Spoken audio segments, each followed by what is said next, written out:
Trust me, it ain't that.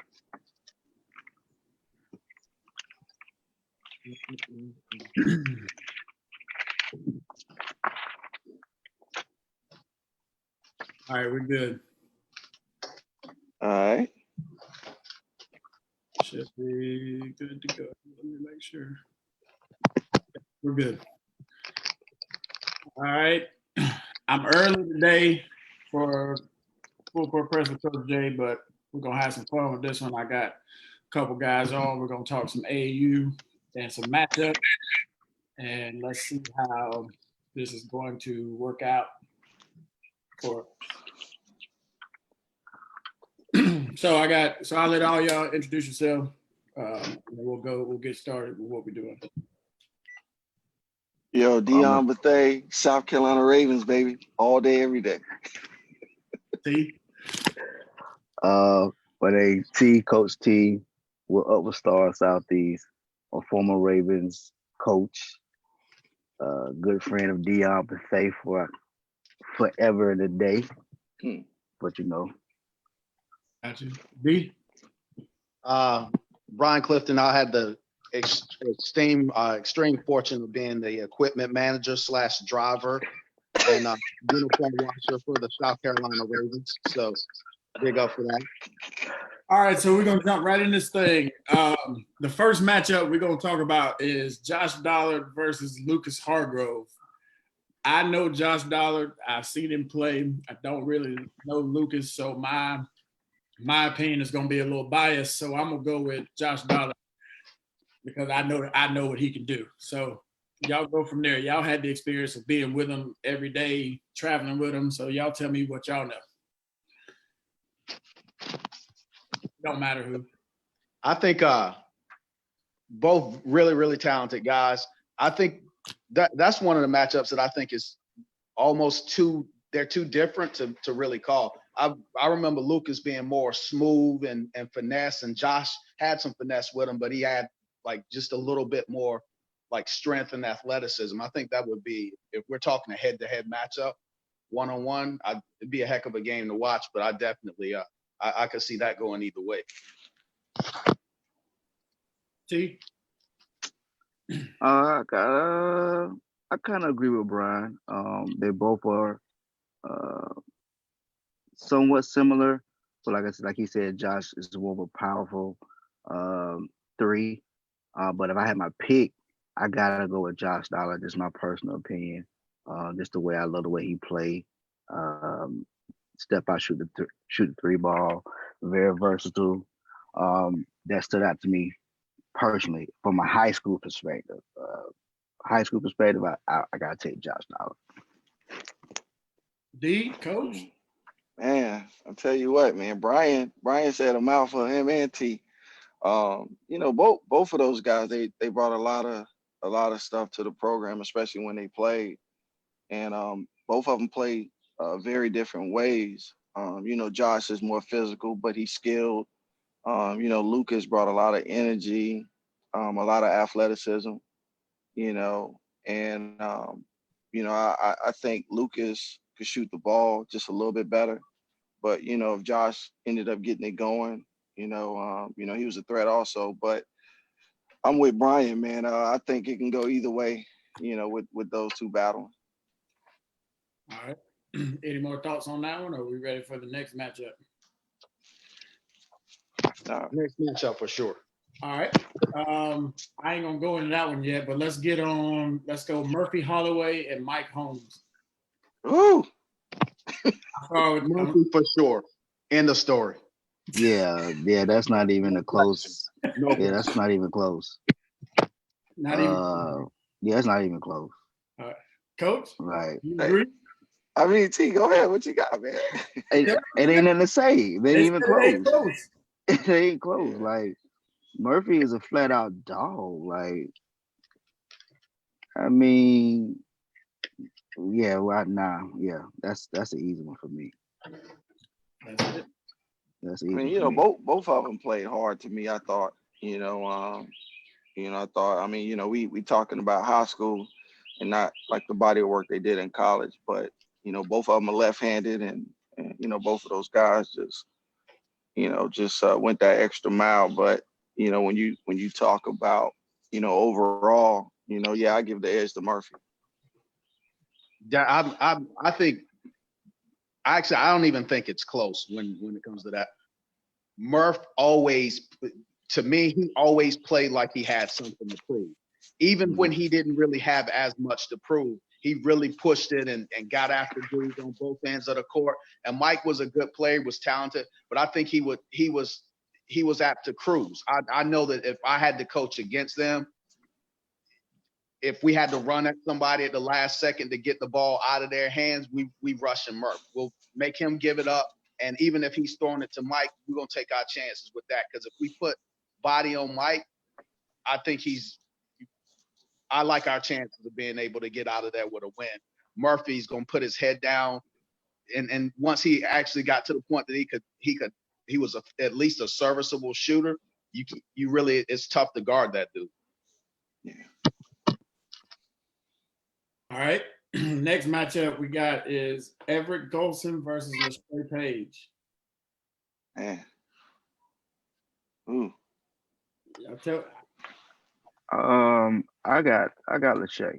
You got LaShay? Why? Yeah, but LaShay was smooth. He could score. But I think LaShay kind of came at the wrong time because the pressure of him being the next Raymond Felton kind of, to me, hindered his overall career because it was kind of right after Raymond had did what he did, and now you had LaShay Page. But he to me, he was smoother, more of a basketball player than Everett Golson.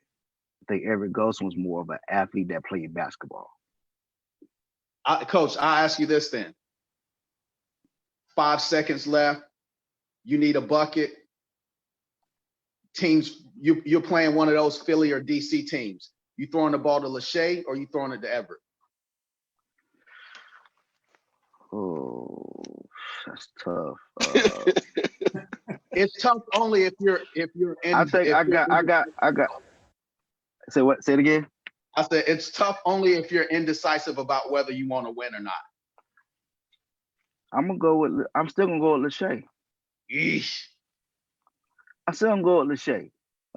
Cause I think LaShay shoots it better than Everett. Cause I'm saying if we get, I mean, it depends on the scenario of what's going on. I need that bucket. I need a three. I need somebody to get to that paint. They both was crafted with the balls, athletic. I'm gonna go with LaShay because I feel like he's a better scorer than Everett. That's just me personally. Talent on talent, skill on skill. I 100% agree with you. I think it's overwhelmingly to LaShay's side. But if I got to get a bucket, which I tend to look, because that's the players that we're talking about and the caliber players that made up the Ravens back in the day. Like you had to win. You got everybody's best shot. So you got to put yourself in a position that the referee swallows his whistle. The other team is grinding up on you. You're at peak jam, and it comes down to this last play of this last series. I think I'm always partial to the guys who I know are going. Not that the other guys are soft by any stretch. I'm not trying to imply that, but a guy who's going to play through the contact, who's going to take the foul, who's going to get the and one, as opposed to getting a shot off and then looking at the referee. I got to go Everett. Yeah. Okay. Yeah. That was the only thing I was gonna say when it came down to that beat. When you say getting a bucket, like, yeah, I mean, you get that ball at Everett, it's like he's downhill. Like LaShay had the better scoring ability than Everett, but Everett could really get to that cup and finish, with a lot of athleticism, and touch. But yeah, I think that's another tough match. I mean, that could go either way, but I think Everett might have the edge a little more over LaShay. All right, I'm gonna jump down to the bottom of the list. Let's go Jarrell Adams and Rashid Anthony. Ooh. Oh, that's those my guy. Yeah, Jarrell Adams was a flat out animal. He was like 6'4", 6'5", but nobody could stop him from scoring around that basket. But Anthony had untapped potential. I I'm a realist. That's how I roll. I just don't think uh, he could do it. He couldn't do anything with Jarrell on that block. Yeah. Like the whole entire game, I don't see that happening. Yeah, But and Rasheed was a very good defender as well. yeah, yeah. The thing I liked about Jarrell was like he was very versatile. He can guard the 1 through the 5. The five, yeah. Yeah, and he was just a tough country kid, but Jarrell also, made the people around him, the other players around him, better as well. So I'm gonna give the nod. And I like Rasheed because Rasheed did have great size, but you know, Jarrell, he'll get that nod. Mike Bryant or Braylon Lloyd? Well, me and T seen those two. I don't think Brian seen those two. That was like in the early days. Right. But I got Mike Bryant can really shoot the basketball, and Braylon was a real good shooting guard as well. But I thought Braylon had more athleticism than Mike, so I'll probably go with Braylon. Yeah, I agree with you 100% on that one, D. Yeah, I got Braylon. Justin Yeah, Allen and Jervin Trapp. yeah, that was my time when we had the Yeah, T-shirts I and remember them. the T-shirts. Back then when we were starting out, Jervin had the potential, but I just kind of felt like at that age, Justin was more talented, so it'll go towards Justin. I can't comment on that one. We got Harold Deal and PJ Myers. T, you don't remember little PJ from Augusta, Yeah, the little guard? guard, yeah. He was tough. Yeah, HD was tough too, man. Brian, you don't remember HD? No, I think I hadn't quite earned the right to watch the uniforms yet. I was just stalking y'all, trying to get noticed so I could get the uniforms to watch. So, Well, with that being said, I'll go ahead and make a pick on that because both of them are stone cold killers. But man, I'm gonna give that one a draw because both of them can score the basketball and both of them can defend. And with both of them being so small, they did a lot of stuff, and that was kind of like some of the things that Brian didn't like about me because he said I like them little guards. Brian like John Wall guards, like 6'4", 6'5". sure. Yo, Sure. I got a comment said Justin over Jerv is blasphemy. That came from my boy B Trap. My teammate. He said that was blasphemy. Oh man, make sure you tell Trap we got something else in store for him coming up here real soon about his tops team. Hey, you heard that, B Trap? We got something coming for you. Stay tuned.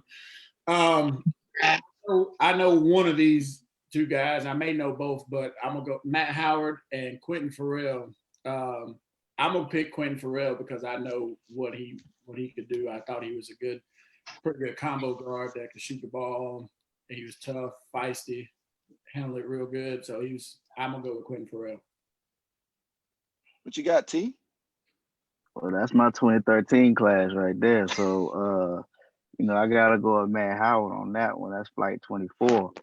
Uh, he was a dog, man, and super uber athletic, smart kid, Ivy League kid, but he was a dog, and that's what we breed during that class. We had nothing but dogs in that class, so I gotta go with Matt Howard, man. You know, he scored on all three levels. Um, Played the pass lane real well, but yeah, give me Matt Howard on that one. Yeah, I thought like with Quentin, man, Quentin was a straight bucket getter, and especially in high school, it was tough to stop him, and he beat me a couple times in AAU, and I had to go get him to come play with us, and I had the luxury of watching Matt play too, and when you talk about bounce and his skill set, that says a lot about him. That's another one that's just real tough because both of them to me were ahead of their time as well. So I'm gonna give that one a draw. All right. I know one in this matchup too, but you got Sam Perry versus Hassan Breeden. Woo! Woo! That's I tough. like Sam simply because I mean that's just me being biased again because I know Sam. Got to play with Sam some a couple tournaments up in Greenville, so I picked Sam, but I could be wrong. Hey, Brian know about Sam Perry. This is kind of more of a 3-4 matchup, comparable to the Everett and Lachey. Shay Page, yeah. I think that you got the same thing that from the 0.2 position. I think in that 3 position, that 3-4, even if Kasam, I don't know, I don't want to offend anybody by saying putting them in that 3-4 category, but that's how I saw him. But I like Sam 100%, my kind of dude. I'm surprised. Where did Sam end up going? How far did he end up taking it? I know he went to Clemson, right? Clemson. He went to Clemson. I think he might have played overseas. I think Yeah, maybe. I think he played overseas for a little while. I know he went to Clemson. Yeah. I'm always a huge Sam fan. I'm Yeah. 100% Sam over Kassan any day. Yeah, because Kassan, the thing with Kassan was like he was super talented, but you didn't know if he really loved the game like that. That was the biggest issue. Yeah. Yeah. So, I think that was the big call with him. But I mean the kid was super talented and athletic, and he went on to play at Florida State and he played at College of Charleston. But yeah, Sam got the edge on that for sure. All right. I agree. Seventh Woods, Shelton Brown. Chuck, baby. Wow. Man, I tell you what, man, like, seventh at the younger age, me having the luxury of coaching was unbelievable at 11, and, you can tell that his game grew, once he got to high school as well, and Shelton was a big time talent. Talked to Dominique Lacey a little bit this morning, and Dominique put it in real perspective. Like Shelton was the better athlete, but seventh had the overall better game. So you got to give the nod to Seventh Woods on this. I agree. I agree. I when I saw first time I saw Seventh Woods it was a highlight at the Chick-fil-A Classic when he shut the gym down and pulled the Kobe over Steve Nash on a kid. And then I got to see him play after that. Like, I mean, he could really fill it up, especially in high school. I mean, he was a scorer, so I go with that. But I really don't know the other guy, but I trust the perception and the decisions of you guys. Reggie Middleton, Chris Brown. Yeah, Boss Hog and Reggie Middleton. Well, Reggie played on, my team when I had Murphy and those guys, Denarius, and Reggie is a dog, man. My type of point guard. He didn't shoot the ball well, but Reggie defended and he was just tough and made a lot of big plays for us. But then, Chris Brown played on that team with Brandon Wallace, Rashawn, and Vic Sims and those guys. And Boss, like you can kind of see how his game was through his youngest son. And his youngest son is the real deal. But that's another good matchup, man. That could go either way. And if you ask me. I'm gonna take Boss on that, and that's some bias. I played against Boss. I think I'm maybe 2 years older than him, but he's a flat out dog that can score, and he talk a lot of crap, and I like that. Like he was tough as me. He went to Drill High School, and I always been a huge fan of Boss Hog, huge fan. So that's a bias pick for me. Okay. All right. Sam Grooms and Darius Lane. Woo! Hey Jamal, let me tell you about that now. I got the loaner player from Brian Clifton. Brian was like, "Yo, D, you gotta take my boy Sam with y'all." And Sam was a truly blessing, man, because Sam could boogie. I mean, he was good. I was kind of surprised Brian let him come run with us, but Sam could boogie and Darius Lane, he's really good too. Like that's a really good matchup that I kept going back and forth with. And both of those kids don't even know each other. And just to see them commenting and stuff and ask questions about each other, I love stuff like that. But I'll let T and Brian comment on that. I think it's tough to too many better than Sam Grooms. Like if you're not like for what he had, he didn't have great athleticism. He didn't have great size. His hands, he had hands like he was 6'11". But for a dude who got every inch out of everything that he had, probably one of the hardest workers I've ever. Sam actually played for me longer than any player that I've ever coached. I had him in the gym with a bunch of 14-year-olds when he was like 10 or 11, and he played with us. It's tough for me. You got to show me something real different for me to pick anybody over Sam. And Yeah. He's a minister now, so he'll put the Lord on you. So I can't. Go against him anyway. That's definitely going to be an advantage there, baby. Man, this is a tough one for me because I know Darius Lane, good guy, but that dude Sam was one of the best defenders that I've seen at that age. Like he was a really good defender, tough as nails. So I got to get an edge to Sam, my personal opinion. Yeah. D Lane played. I got to play against D Lane in the state championship game. He was real instrumental in their comeback. So I like his toughness. But again, I like tough knit players. So I don't know Sam that well and don't know him, but I would still say I'm not gonna choose anybody in this matchup. Yeah, that's fair. I got another comment that says, "Tell Dion he got LeBron over him," and that came from Jeremiah Richardson.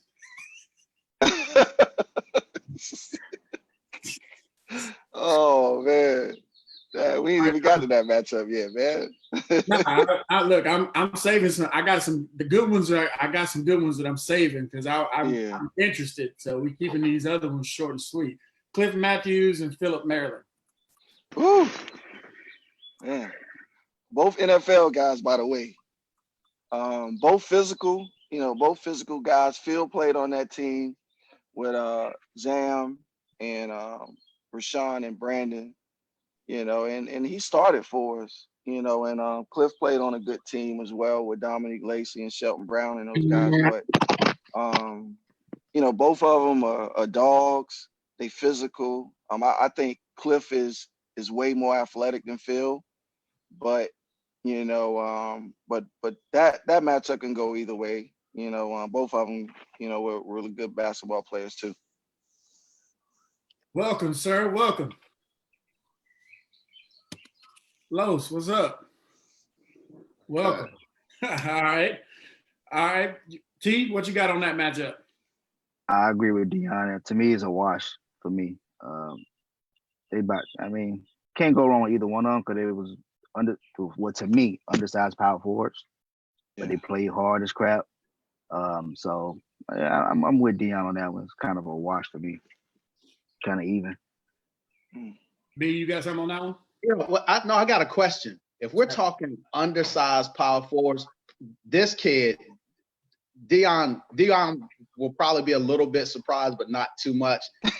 Probably my favorite Raven ever, Tyrone Craig. Where is he on this on these matchups? Well, we hadn't got to Tyrone. I was trying to find somebody to match him up with. Somebody hit me up last night about LaRon Dindy, so I was thinking about that. But Tyrone was solid too, man. I mean, he played his role. Yeah, I'm probably very easily one of my top 3 Ravens ever.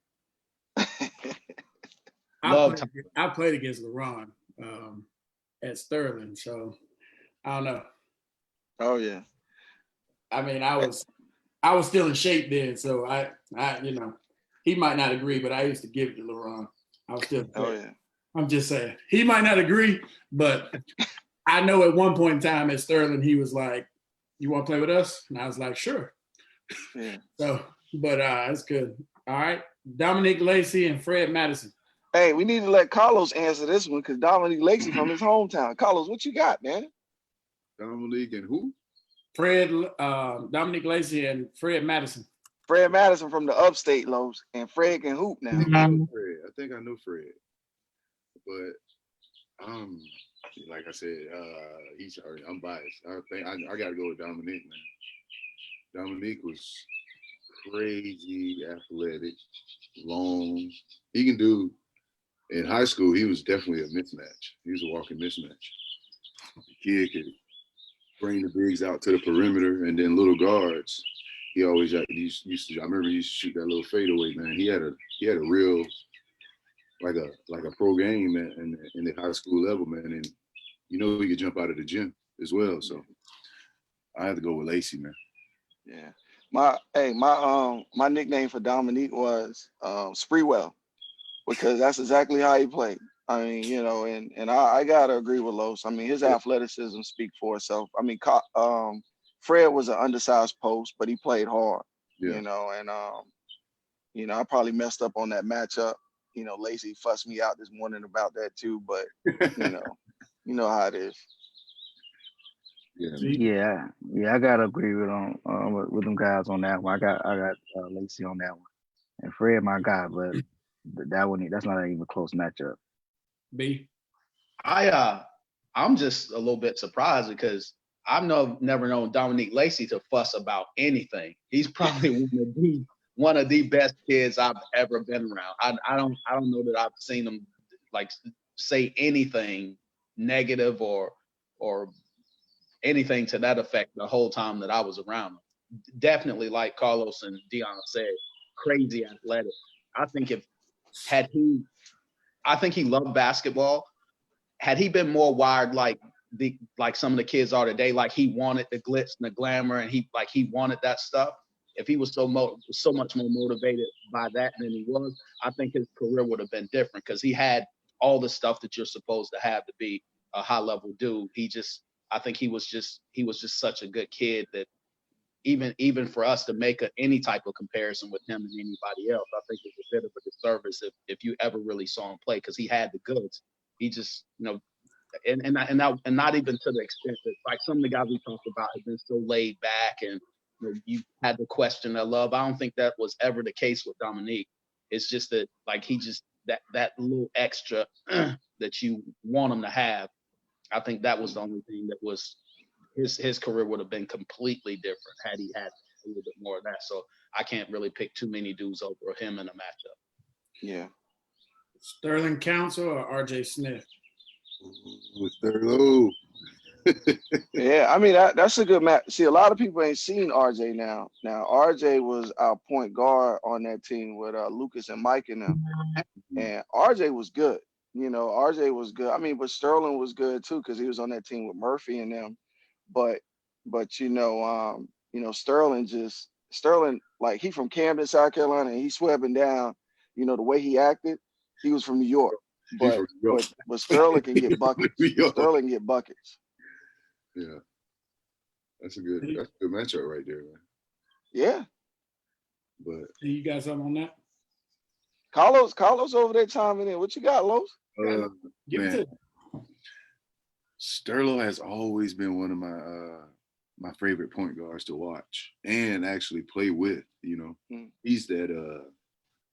He's always been like a sneaky guard. He's smart. His IQ is like through the roof. He's always been like ahead of guys. And when I watch Sterling play, man, he's always finding the right person or making the right play. And that's what I look at. You know what I'm saying? He's your traditional point guard to me. He can score the ball. Like he has the ability to score, but the thing that I think get overlooked with Sterling is that his willingness to pass the ball and make the right decision. And I think that's why I myself personally, I would choose him because he's your traditional point guard, somebody that you want. And you look at the stat sheet and he got maybe 8 points, but he got, 10 assists, 7, and he'll go down there and rebound too. It says he's that small. So I go with Sterling, man. Yeah, I'm gonna piggyback on that. Basically, Lowe said it all, really. I think I just talked to Dion about Sterling this morning, if I'm not mistaken. And that team he had around him too, they were loaded. Like they were loaded, so he didn't really need to score a lot. Yeah. He just needed to do what you just said, Lowe. Facilitate, make sure everybody else eat, and Yeah. you know what I'm saying, and win ball games. So I think that's one of the first Ravens teams I think I was around. Started being around. So yeah, I gotta take Sterling on that one. All right. Jerry Richardson and Eric Washington. Mm. Who's gonna start me out with that one? Jeremy Richardson. All right, so y'all Yeah. Tino, Brian, you probably seen him. You didn't know who he was. So that team was Jerry and Devin was neck and neck now. Jerry and Devin started in my backcourt with Mike Jones, Josh Dollard, Alan Taylor. We had Zach Rich on that team, and we basically won everything with that group. And Jerry played at Lower Richland High School with Mike Jones, and him and Devin was the same height, but I mean Jerry can boogie, and he was really good. But then Eric Washington, he was good. I just think that Jerry would get the edge on Eric because of the way Jerry scored the basketball. Was Eric the dude with the dad? His dad was around? Yeah. Uh-huh. Yeah. Okay. I remember him. Kind of stocky. Yeah, that was him. Okay. I remember. I got a comment that said Washington, so I asked him why. And the comment from K Sessions was the GOAT. So I'm a chime in on this because people don't know that Jeremiah Rich is one of my favorite high school players. But that dude Eric Washington is a problem.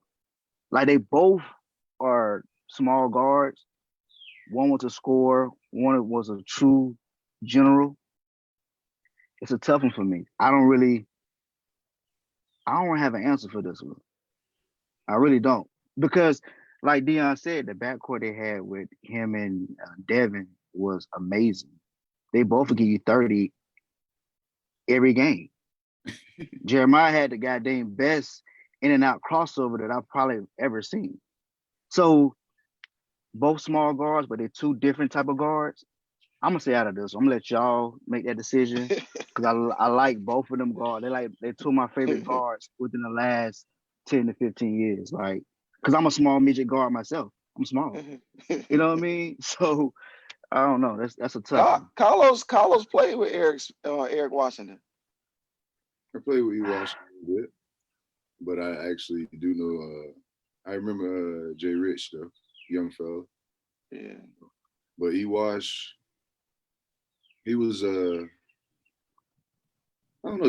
Like you said, he was more of a general, but then he always used to like that little pull up, that little mid range too, man. Yeah. I don't know, man. Jay Rich tough, man. Get tough, man. Yeah. It was that's a lot of buckets on your head, man. It was no breaks for you though. You know what I'm saying? Like you was gonna get either Jay Rich on this possession, and then if you just happened to switch and it was late, then you're gonna get dead. Like it was bad. Yeah.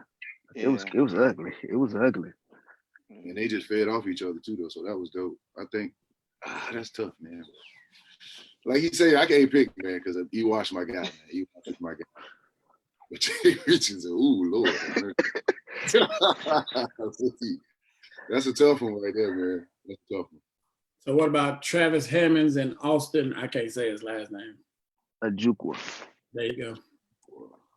Yeah.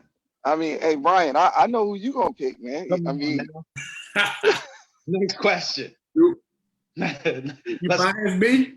Let's get another matchup. Okay.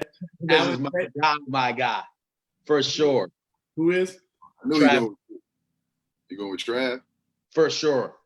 Well, I'm going Austin off some bias stuff. So that's So everybody being biased on this pick. Hey, Oh hey, yeah, well, I'm I'm being just, biased. That's my guy. hey, but And Travis my guy too. Let's I'm not not- get into but well, I'm Carlos thinking played, but that's what I'm saying. Carlos played against both. Carlos, break the tie. Go ahead. Oh Lord. Why would y'all do this to me, man? That's tough. Just say Travis. We'll move on. Trav. All man, right, peer Jamal, what you pressure got? low. Trav, you know why though? Because Trav in high school, Trav was in, and when he was in high school, bro, he was trying to come, hoop with us in college. You know what I'm saying? Like, he was trying to get the runs in with the big guys before, you know what I'm saying? All of this, stuff started or whatever. But that's why I chose Trav, because he was always hungry, man, and hooping, against us. And he was just a little kid out there. It wasn't taking nothing from nobody. So And he got a burner. a burner. Oh my God, a burner. I still remember he came in the practice facility that day and just lit us up, man. Well, not us, not me, but yeah. He cooked one day, man, and it was beautiful, boy. It was coming off his hand, man, and you could know it was money. But I gotta go with Trav, man. Alan Taylor, Marcus Good. Oh, this is easy. Marcus, man. Marcus good. That's not even close. For sure. Marcus. It's scary what Marcus could have been. Oh It's man. frightening like that dude, he very easily, we could be having conversations about him and dudes that played in the league. Like he had all that. Yeah, Marcus was good, man. At 350 pounds. Ooh. Yeah. 350, 350, move so well, shoot the tray ball, never been in shape and give you 30. Yeah. He was an absolute freak. Like I know most of the time when people say freaks, you talking about a dude, 6'4", 6'5", or shorter that's can go up and touch the top of the backboard and stuff like that. But like he's probably one of the truest representations of what an athletic freak is, because guys that size can't do the things that he could do. And it wasn't like forced. It was just, everybody can't do this. Like it was crazy to be around. Yeah, he had great hands and nice touch too, man. Yeah. All right, so we got Marcus on that one, man. For sure. Brian Faison and EJ Eves. Who did I miss though? Who did I miss? I know. No. Hey, Carlos, don't worry. We got to the Devin and Jam. The good stuff coming. Don't worry. I'm just checking, man. I'm just checking to see. No. That one's coming, but it ain't up there yet. Yeah. I got you coming. But Byron and EJ, man, like both of those dudes can score points. Byron was a monster in high school. EJ was really good too. I just think like with that one, man, that one can go either way, because if EJ get it rolling, he tough to stop, without him even shooting a jump shot. But Byron can shoot and he had a great body. So, that one probably could have went either way. See? Yeah, I'm gonna kind of say the same thing. I think in high school, Byron was a little bit more athletic than EJ. Maybe a little bit more athletic than EJ, but I think both of them could score that ball. So I kind of got it's kind of even for me on that one. Yeah. All right. Ron White, DeMarcus Harrison. Ooh, Ronald White, baby. Man, I tell you what, man, Ronald might be the best one-on-one player, outside of a couple other Ravens, but Ronald was really good too. He had great size, and he played in the era where he was with Zam and those guys. But DeMarcus was good in his own right too, because DeMarcus can score the ball and he can get to the basket, and he had a lot of athleticism.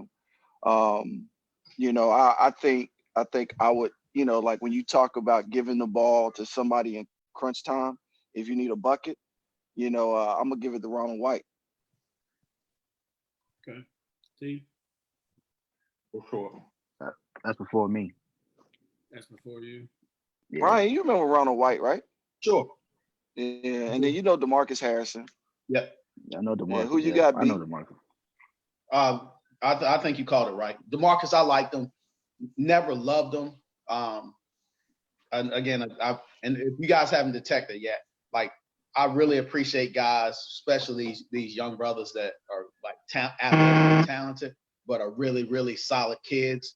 And DeMarcus was that. But sometimes when you get that hunger, that fire, that fight in them that to push them to the next level, you miss that sometimes. And that's DeMarcus, because he had the tools.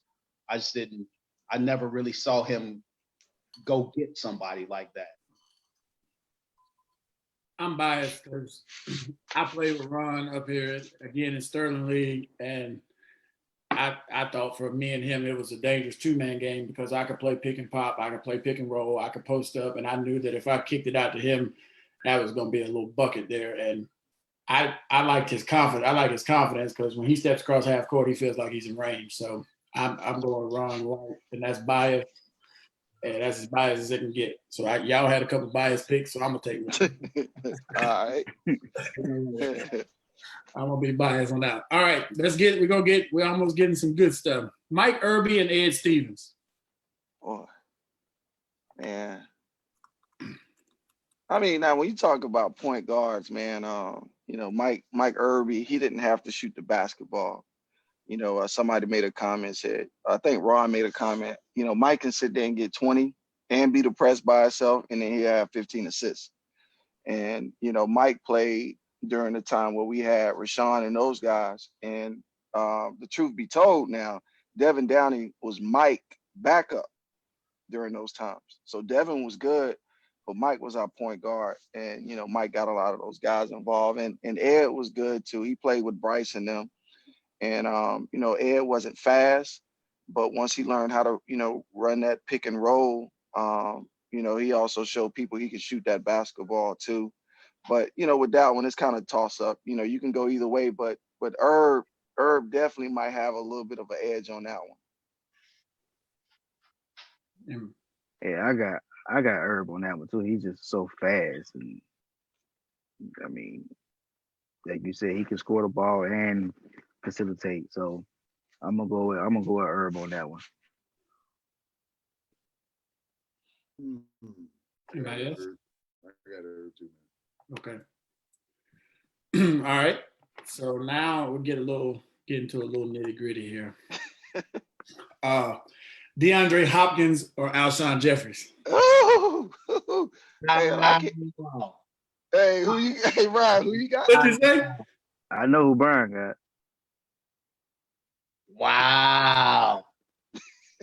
Who you got, B?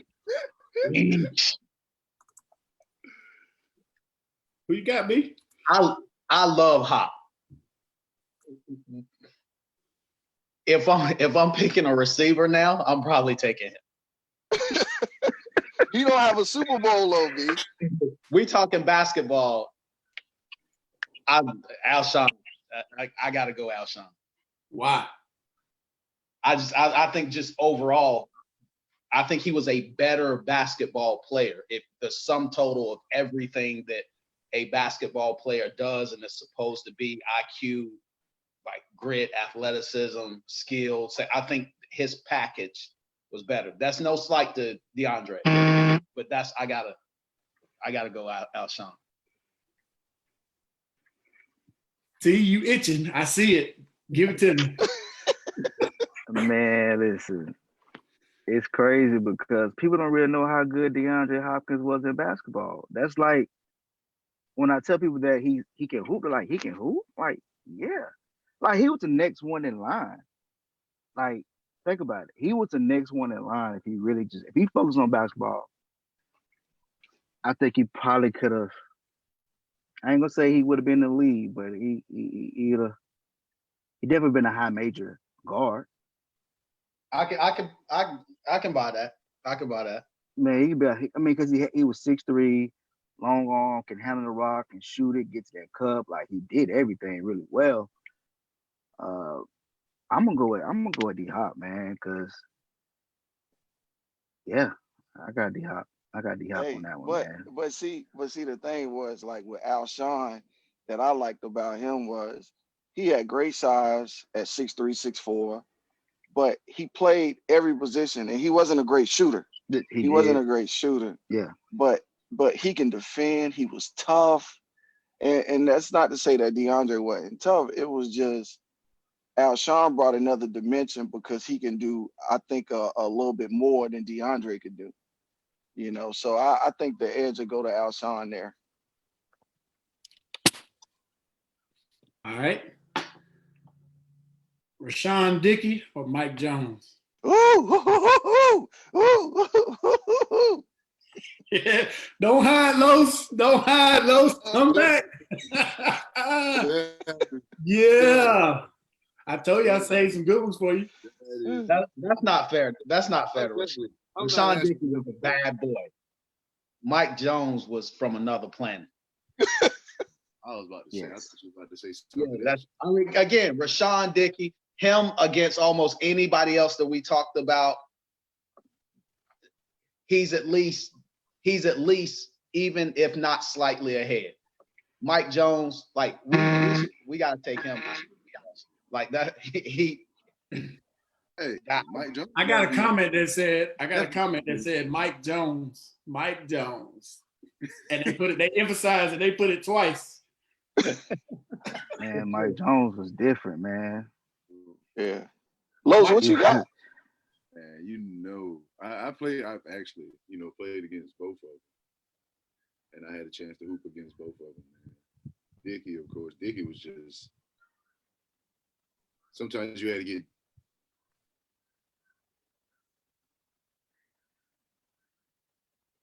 I think Los froze. Yeah. Well, while we off a little topic for a second, I got Braun said Rashawn, but I got a question I'm gonna throw out there at the end. I'm gonna wait till we get to the end. That I got a couple more matchups that I just one that I thought of while we've been sitting here going through this. Yeah. All right, we'll get back on that when he come back in. But But I just think like with those two, kind of like what Brian and T said, man, like of course when I did that matchup, they both played two different totally positions. But to me, like those two guys, it really wasn't no matchup. I mean, you can match some other guys up, but the thing about it was like I just kind of felt like those two, let's see what the conversation will be like because Mike was different and Rashawn was definitely different too. I mean, they were different, but I think, like I told you earlier, I felt like if they wouldn't have changed the rule to go to the league straight out of high school, he probably could have been a late first round draft pick, maybe early, maybe lottery pick. I felt like because his skill set was just unparalleled. At 6'9", doing what he do with the ball, handling the ball, shooting it, defending, like he was a legit three, and I felt like he could have been a lottery pick if he would have stayed the course. To be honest with you, and that's to me that tips me from Rashawn to Mike. Yeah, I really feel bad about Rashawn in this matchup. I really do because Rashawn Dickey was a bad boy, no question. Right. He just won't Mike Jones. Like I feel bad for him. Yeah. Okay. Well, no. I was about to say, but I know why we can't have this matchup. What I think would have been closer would be Mike Jones, and again, this is off topic because the kid probably should have been a Raven, but wasn't. But Mike Jones and Buddy Harper. Ooh, hey, well, see, we'll get to that. No, hold that thought. Hold that thought. So me and Jamal had talked about that, but Brian, we got something even better. That's why I said Carlos. That's why we wanted to make sure we had Carlos on this call. Hold that thought, B. Hold that thought. It's coming. Hold that thought, B. Hold that, because I'm holding my tongue on one. I got one too. Carlos is looking in disbelief at you right now, but I got one coming. I got one coming. Are you All right. Looks like, are you kidding me? All right, what you got? What you got next, man? Oh, Brandon Wallace and Bryce Johnson. Now we talking about high school now, because you got to remember now, in high school, High school Brandon for sure. Brandon was a 2-3. for sure. Brandon was a 2-3. Wallace Yeah. is one of the, Yes. one of the Yes. best to do it. Yes, Yeah. sir. And I'm biased. I'm very biased on that one. Very biased. And Bryce played with some bad players on his high school team, but he did well in the AAU because he played with better guards. But high school, Brandon had the better career, I think. I mean, the glass cleaner. See? Yeah, I bet. I mean, Brandon Wallace. That's close. That's what somebody just put with exclamation points. High school Wally. High school Wally, man. Legendary. Yeah. That's simple. All right. Last one that I got that's on paper. Uh-oh. I think the one everybody been waiting on. I think B. Wallace was the first 6'9", 3-level scorer I've ever seen. Nobody could guard him. That was a comment. Him and DeMar Johnson. Yeah, facts, man. DeMar Johnson was good. Devin Downey or Zam Frederick. Hey, won't y'all let Carlos go first, man? Y'all want me to start it? Start it. Y'all kidding me. Who's the other kid? Devin and who? But Zam. Damn. Ooh. Yeah. Ooh, it's right. Ooh. Let's go. Ooh. My. See, I already said this yesterday. Like, I chose Dev. I know Zam was scoring the ball, and he scored it. And because they pressed a lot too, as well, Calhoun, they got in your face, and they did that or whatever. I don't know how much y'all did with the Ravens, but as far as what I seen and what I've heard from high school, they pressed a lot. They got skills. They shot three. Devin Downey got buckets on the walk up religiously. Like, me and you, I know you can't stop me. I'm going to do whatever I feel like it. And I'm going to get the way I got to go. He's a smaller guard. He's definitely smaller than Dan. Like I told him yesterday, man, one-on-one, I got to go with Dev, yo. I'm going with Dev. Zam ain't going to like it, just like he didn't like it yesterday. That's my guy. Both of those guys are my little brothers. But in a one-on-one matchup, I got to go with Devin Downey. The guy was quicker than quick. If we had to quick, it would be Dev. So I got to go with Dev. No offense, Buck, you my guy, but you are a bucket. But Devin Downey is cool. That's a cold-blooded killer right there, man. What you got, Dion? Hey, I don't get a vote on this one, man. Because I knew it, dog. I knew it. No, man. I knew it. What you got, T? I'm going with Buck. Ooh, I knew it. Tell me why. I'm going with Buck because, man, at that time we talking about high school. Buck could score at all three levels. Devin really could shoot as well at that time, but Buck was so strong. Like, he would have you on your hip and you dead. Like, he was strong. He was strong for a high school guard at that time. At 6 foot, he had played bully ball, which and he had handles, and he can shoot the tray ball, and he can get to that rack. Like, for me, I got, and Dev is probably one of my favorite guards. Once again, I'm a midget, so I like midget guards, but I got to go with Buck. This pure high school getting it done, Buck. I got comments that said Zam in high school, Dev college, but then they're both unguardable with Buck because of his size and deeper range, but Dev was an assassin. Hey, Brian, what you got, man? Boy. Hey, Brian, but Brian, hold up. Before you answer, why don't you answer this? if you need a bucket, who you giving the ball to? Ooh. Whew. I'm I so mean- conflicted over this because Dion said when we first got on the call that I don't like. Everybody knows me through basketball knows that I don't like small guards. I don't. And part of the reason I don't like them is because they play like Devin. But Devin was Yep. version of a small guard that you could possibly have. Like everything that small guards think they can do, he can actually do. And as much as it like grates my nerve to watch that, I absolutely was a fan and am a fan of everything Devin. Everything. Buck's my dude though. Well, I'll throw in my 2 cents on this one. I got to play with Buck, so I know the whole 3-level scoring, could put it on the floor, get to the basket, and he was a pretty good distributor.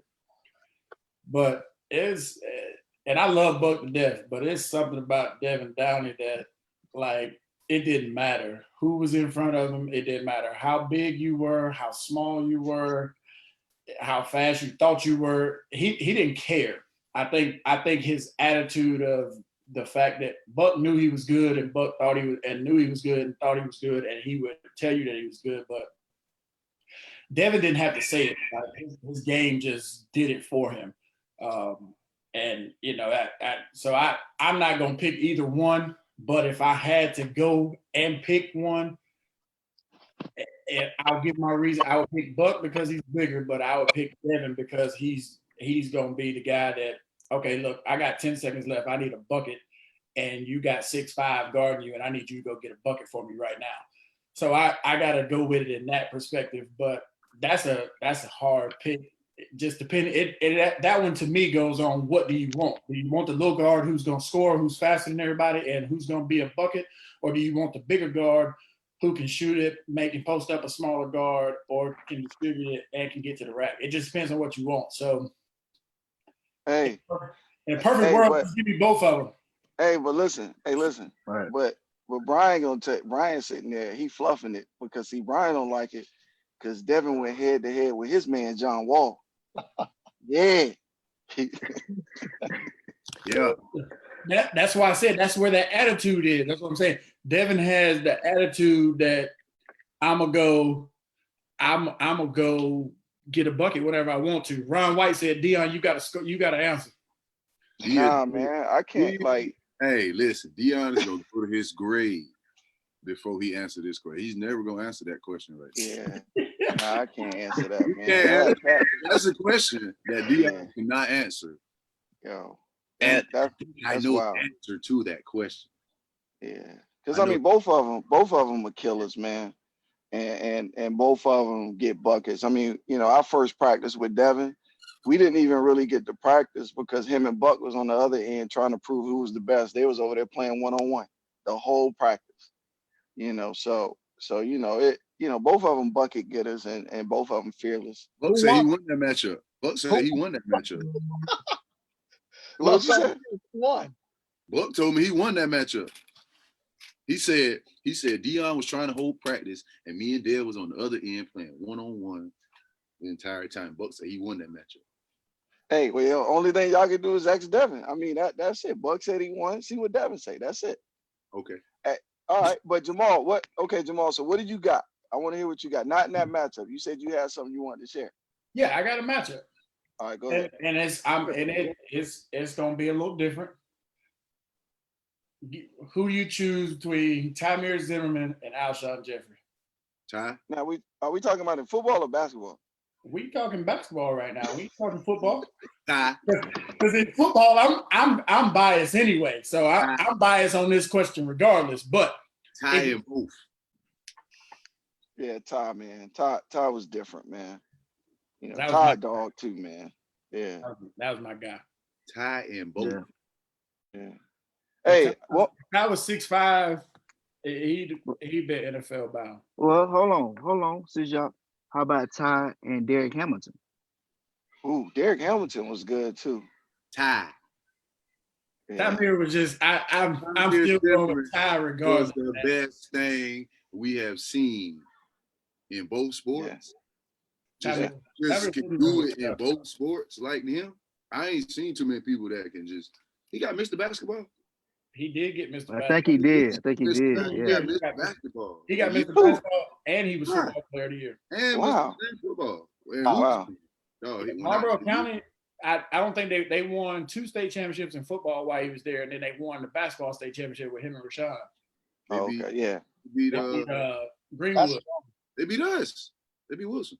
And then to get there, they hit the damn, I think. He said Greenwood. Yeah, he said Greenwood. He beat Greenwood in the state, but they beat Wilson to get there. The state. They beat, I want to say they beat Wilson before they Oh. Yeah. Damn. All right, so hey, what about Brian's? Now, Brian, that matchup Brian called out. I mean, Los, you said it wasn't close now. Mike Jones and Buddy Harper? Bro, we're gonna skip that. That ain't no matchup. Y'all tripping. Yo, Buddy Harper? Yo, Buddy was a problem. Buddy. Name crossover after Buddy. Yeah. That Buddy? Yeah, man. Buddy. That was, with Glim. That Buddy. Yeah. Hey, but it's funny you said that because I told Jamal and Brian don't know this. I told T this morning too, but I wanted to share this with you two. So we was talking about your AAU team, Beach Ball Select, and that team you had Gerard, Raymond, Major Wingate, Alex Spots, and I might be missing some guys, but Yeah, I just never throw Alex Spots' name out around me, man. Hey, no, but I mean, I'm just saying I had to do that. Now, Brian Clifton, your D1 sports team, do y'all beat Beach Ball Select? No. And won't you tell him your roster? John, JT Terrell, My guy right there, boy. Ryan JT. Kelly, Sam Montgomery, Deuce Bello. Who else do we have on that team? Brandon played with you for a little bit too, Big Brandon Shell. Yeah. That team was that team was kind of a problem though.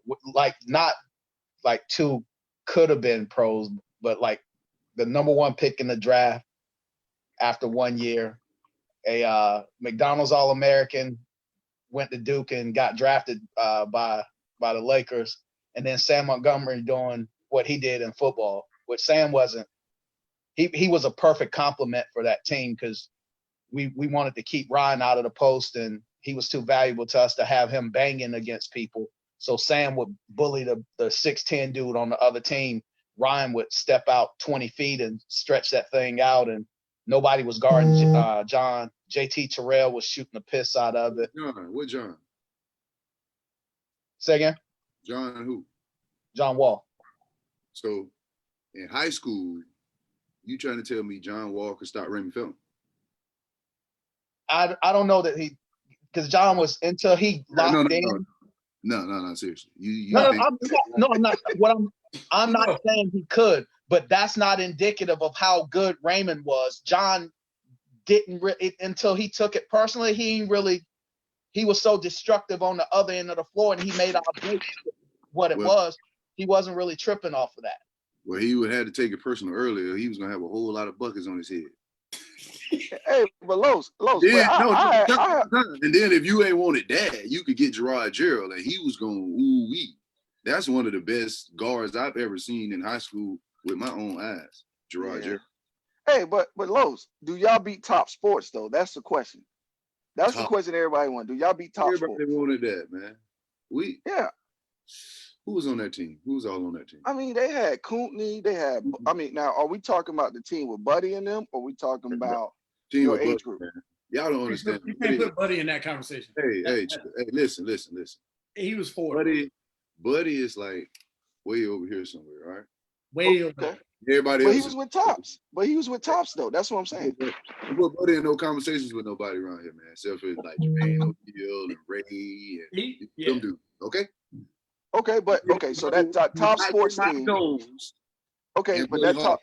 Okay, all right. So we over that. But that Top Sports team, they had Buddy, they had Brian Latimer, they had Rolando Howell, I mean Nah, that that's tough. That's they tough. had some guys on that team. So that's what I'm saying. Like, and they won Bob tournament Givens champion, Bob Givens.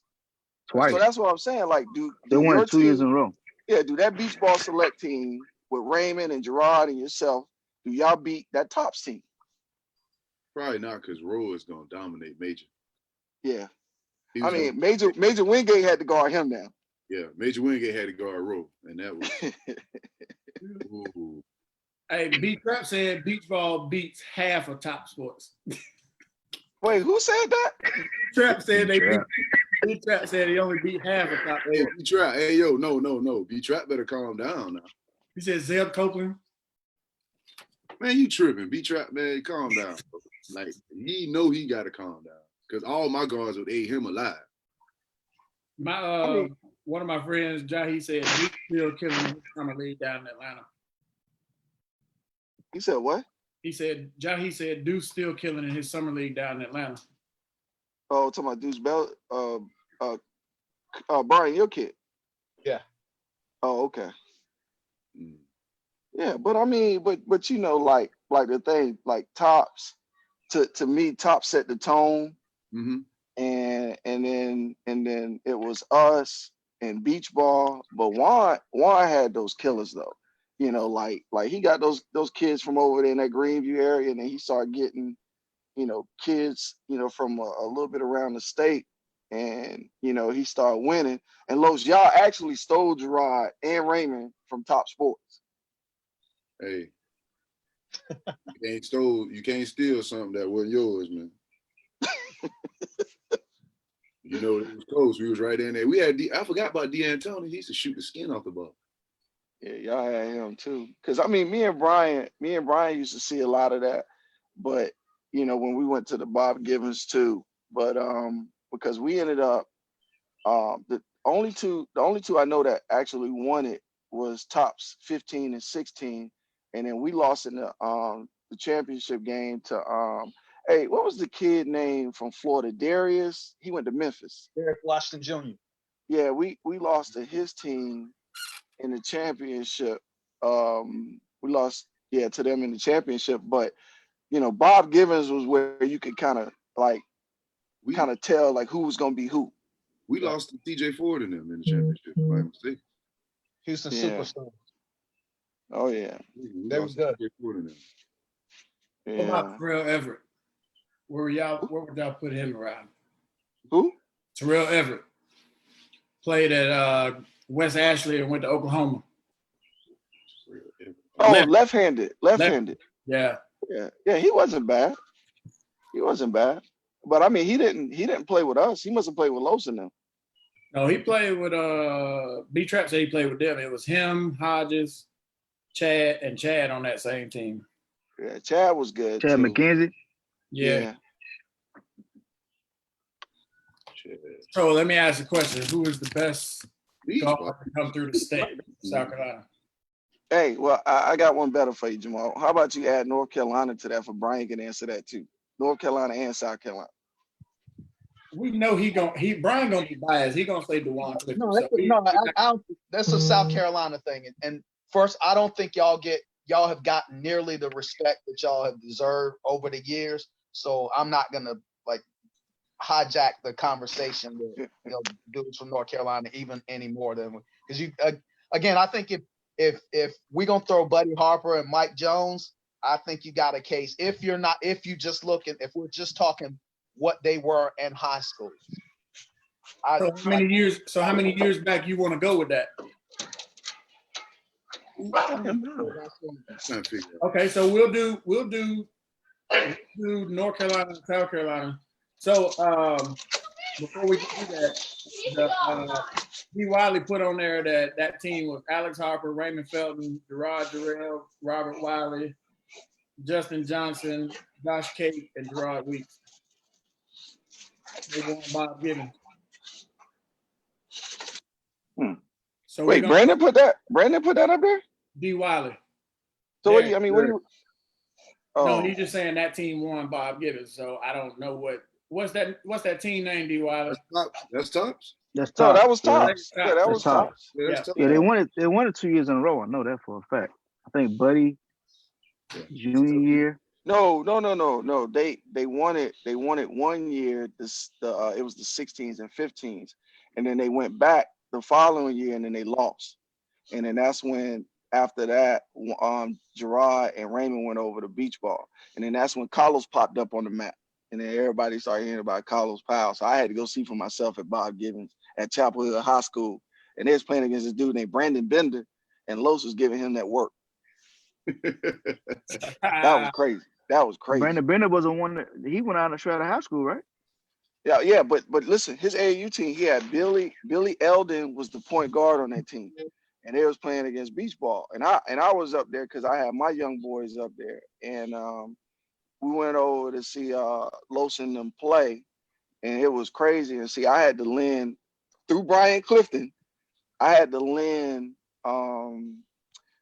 Brandon to Top Sports, but see, Brandon was supposed through Brian Clifton now.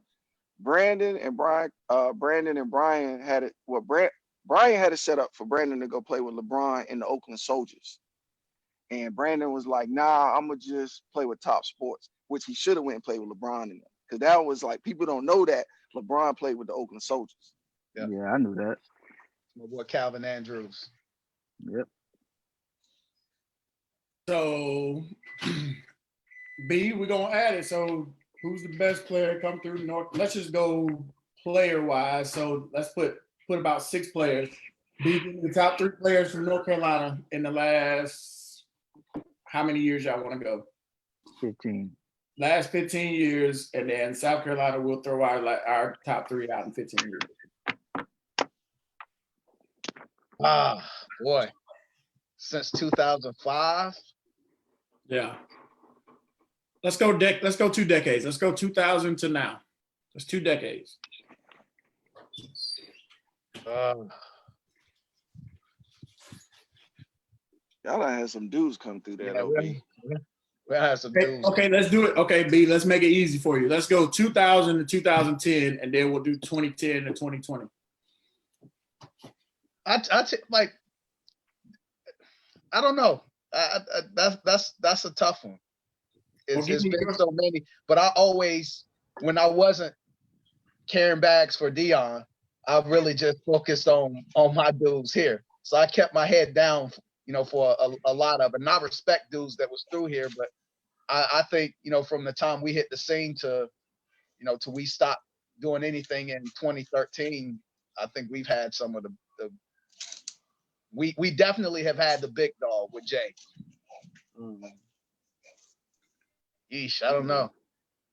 Yeah, you gotta have John Wall in that mix. I have to Yeah, I you're have right to about that. put some thought into that. Because there was let me see who else was in that 2010 range. Did Chris come out there? Yeah, Chris Paul. Yeah. Yeah, Chris Paul was the class after me. I was 2002. Yeah. He was No, he was 03, I believe. 03 or 04. I think he did it for sure. Chris, Jay, who else was in there?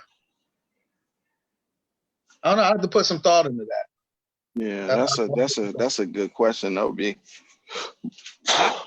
So who we got from South Carolina then? Give me your best players from South Carolina. Let's go. And so it'd be 6 players, 3 from each decade. In that 2000, 2010, you gotta put Raymond Felton in there because he's in that decade. Yeah, but you got Raymond and y'all said Buddy, so you got those 2. Buddy, that's 2. In a row. Was Buddy that way? I thought. No, Buddy was 90. Yeah, he was like 90 something.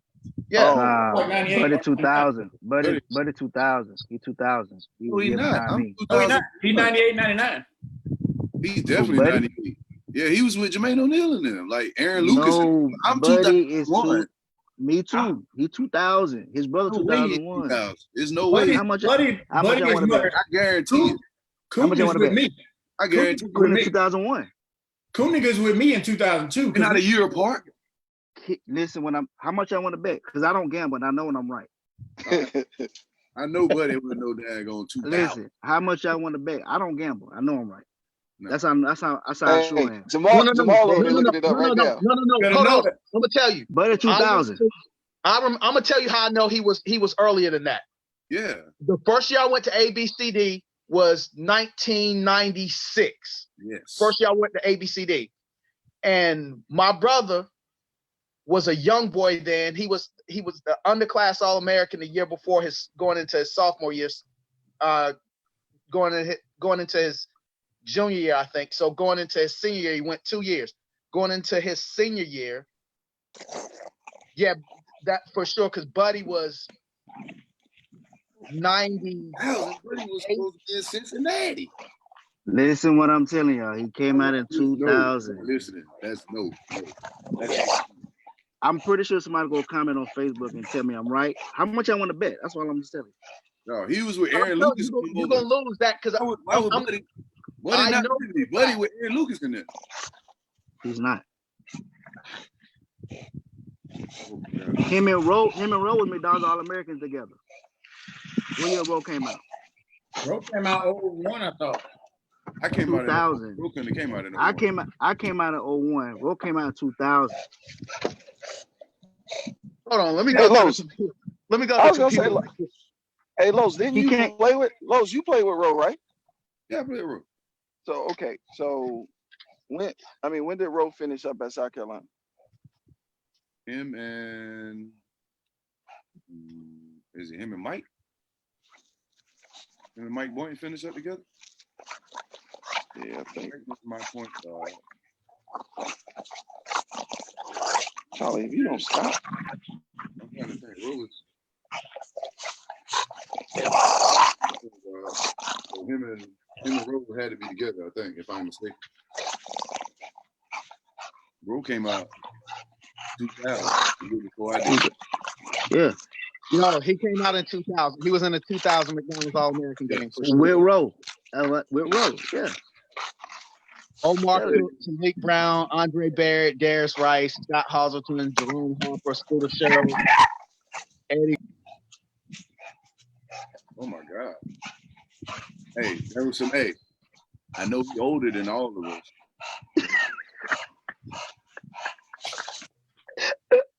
Oh, you crazy, man. But hey, man, for real, man, I used to watch Buddy, man. Hey, I ain't ever seen nothing like that. Nah, man. I never seen Nah. nothing like that. Yeah, but I got him, I got Roe, and I got Raymond in that decade. In 2000 and 2010. Yeah, that's my three. So he was Buddy graduated in 2000. Yeah, he was in the 2000 McDonald's All-American game. Yeah, it was 2000. Mm-hmm. Rolando Hall from Hopkins, South Carolina. Yep, you're right. Get them two in together, yeah. D. But those my Wallace two. D. Wallace said, "What about Ramon Sessions?" Yeah, but he was good, but he wasn't like better than to Ray. me. And He wasn't better than Ray. Not in high school, no. Ray, because Ramon didn't come on to like what year? Because when I graduated, Ramon was a freshman. he was young like Ramon, that. He was young, and Raymond was 2003, I think. He was in that class with Buck. Ramon was in that class with Buck. With Jarrell Jameson. Yeah. Jameson. You say Jarrell? Jarrell Jameson went to Brooklyn Case. He came out in 03. He played with Deion. Deion, did Jarrell play with y'all? Yeah, he did. Yeah, Jarrell was good. And he played with Tops as well. Yeah, he played with Tops too. 2010. I'm trying to think of somebody else. Roll? I think. What about Major Wingate? No.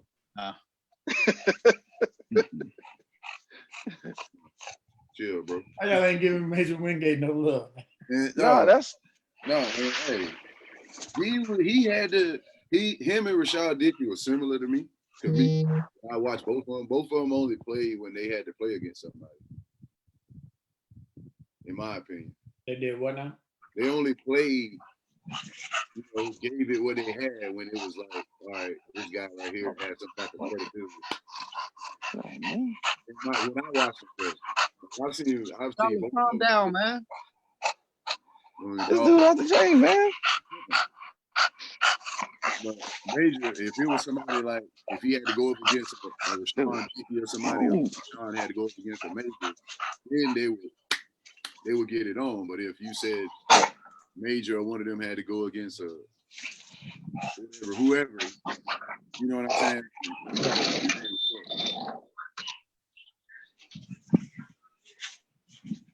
Thurman Zimmerman. Thurman Zimmerman took my basketball from me, man. Thurman was a bad boy too. Now, Yes, sir. Hey, my high school, my senior year, they took all the awards, bro. Everybody got the awards my senior year, except me. I made it my purpose to thrash everybody when I got to college. It happened too, yeah, all of them, and they know it. Yeah, Los, they know it. They know it too. When they had to see me in college, when I got to college, we met up. All of them that got my awards in high school. I won that matchup. Well, unfortunately, I never got to play against you. I knew who you were, but I never got to play against you. I was the 02 class with Felton. Yeah, I was 02 with Felton and Spots. We beat Richard Northeast in the state championship game that year. When they had Chad, Darius Lane, Dion Boy, and that was a good team. Yeah, they were good. Yeah, that was a good team. Hey, and the most underrated guy on that team was Torrance. Torrance was good, man. Number 23. Yeah, Torrance. What's his last name? Watson. It was like no, it wasn't Watson. That's my kid. It was Torrance. Because I can't remember his last name, but he was a bad boy though. He was good too. Yeah. Yeah, I'm throwing myself out there. I thought I was pretty good. I mean, I came out, like I said, I came out with Raymond and Spots. So Raymond got Mr. Basketball and I got Player of the Year 4A that year. But Raymond got Mr. Basketball for the whole state. Nah, that team, like I said, during that time, they had a lot of good talent. You know, a lot of good talent. Always. Y'all ain't LJ Peak. I heard his name a lot. Y'all ain't giving him no love. We give LJ love, but see, the comment was all y'all talking about is 803 and 843 guys. You ain't giving the 864 guys no love. Hey, I thought Sidney Rice was a good basketball player. That's what I was gonna ask you. Sidney Rice or Alshon Jeffrey too. Boy. I'm gonna still go with Alshon, man. You know, but I like Sidney though. Sidney was tough though. Sidney was tough. Yeah, he was tough because to me was one of those that, like, I kind of describe it like T described Hopkins. I think Sidney could have probably went to the league too, NBA wise too, because Sidney was 6'5", 6'6", could shoot, jump, post up, and like Sidney was good. So here's a question: why didn't a lot of players from the upstate get recruited by Tops, Beach Ball, the Ravens, etc.? Because y'all had the Celtics up there. That's an easy one. No, we didn't have the Celtics in the upstate. I mean, we went. Hey, listen, I went up to. They had Marlo them, but they was a little later though. That's later. Oh, okay. We talking about like when we were around. Oh, okay. No, okay. I got you. Yeah. I went and got Ronald White. I mean, Ronald White, Tyrone Craig, Quentin Ballinger. Okay. You didn't come get me. You didn't come get Otis Daniels. You didn't come get Brandon Freeman. Yeah, didn't we try to get him? Who, Jamal? Yeah. Yeah, man, but Jamal. No, B. Let me tell you what he said. He said, that's how I know you. He said, when I saw you at the Clemson camp, he was like, I thought you was playing with somebody. Yeah. I said, I didn't start playing. I played AAU at Upstate Basketball Association, and the only big tournament that we played in outside of going to Carson Newman was Vegas. Well, I'm gonna say this in Deion's defense, though. when the Ravens was up and popping, a lot of dudes was running around lying about what they was doing and where they was going.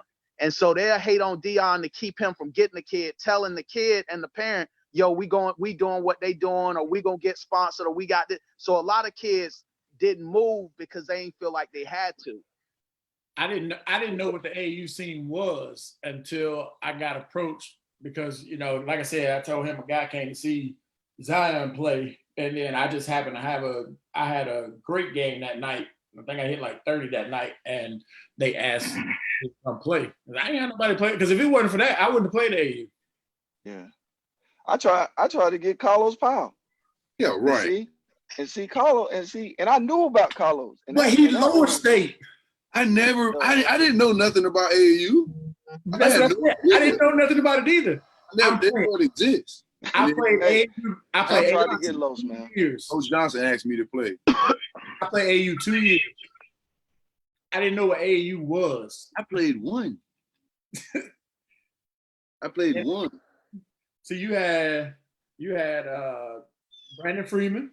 See, this ended up being my AAU team. Me, Otis Daniels, Brandon Freeman, Tamir Zimmerman, Zion White, and a few others. But we got a coach, because our coach would get 4 from the upstate. How y'all get Tamir? Huh? How y'all get Tamir? I don't know how they got Tamir. Because you gotta remember now, Los. Now during that time, y'all had that little triangle going on. You had D and Tony at Socastee. Yeah. You had your coach Tommy at Wilson. Yeah. And then it was somebody else that was in the little inner circle, because it, like, when me and Brian, we were trying to, like, Major Wingate. Yeah. Like everybody was moving, trying to get those players from that area out your way, but everybody knew, you know, because Gerard left Tops and him and Raymond ended up playing with beach ball. So, you know, it was like y'all put them walls up, and it made it a little bit tougher for them to get those type of kids. Okay, well, I had no idea, you know, like I said, about AAU. And then once, you know, I was approached with the opportunity to play with Raymond and Gerard, because that's all the names I kept hearing. I was like, man, what? Let's go. We gonna get it on. And then, you know, people started coming out of nowhere.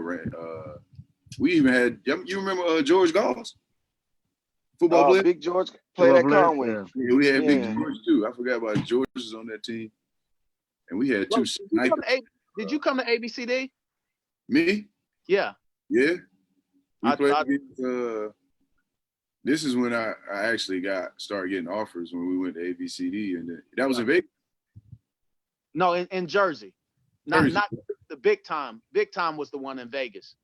Yeah, No, we went to big time. I went all the way out to Vegas, and we played against what's his name, Kevin Tolbert. Yep. Michigan Mustang. We went to Michigan. Yeah, yep, I remember that. That's when I first got my name in AAU, to be honest, because I took it straight to him. Yeah. That right there. Kevin Tolbert was a bad boy too. Tournament team too. Off of that. Yep. Hey, B-ball, I got a comment that said beach ball didn't come around until Tops and Upstate did what they did. They came around our 11th grade years from Darius Wiley. He said they was late to the game. Tops ran AAU in the state with Adidas. Okay. You want to cook? Yes. You want to cook? But Carlos, I was like you, man. I was underrated, man. I didn't get a lot of recruitment until Dion will tell you I was at Clemson camps. Dion, didn't we go and try to get Jamal? No, you did not try to get me, B. I was telling you, B. Let me tell you, Brett, B. Cliff. Let me tell you when I met you.